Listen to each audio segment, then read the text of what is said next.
สบายดีสบายดีตอนเช้าเลยทุกคนเด้อนี่กาก็เริ่ม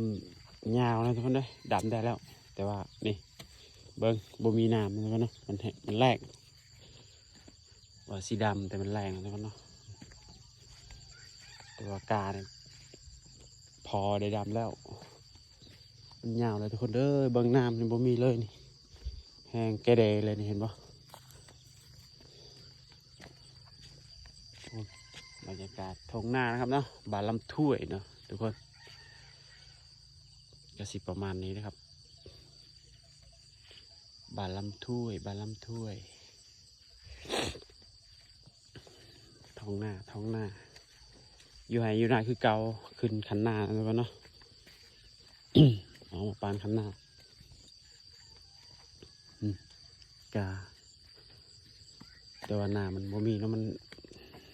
แดด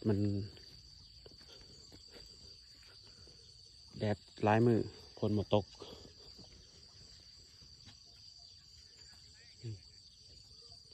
ปกติให้นี่มันน้ำมันร้ายนะแต่ว่าโซนนี้บ่มีเลยก็สิประมาณนี้แล้วทุกคนเด้อ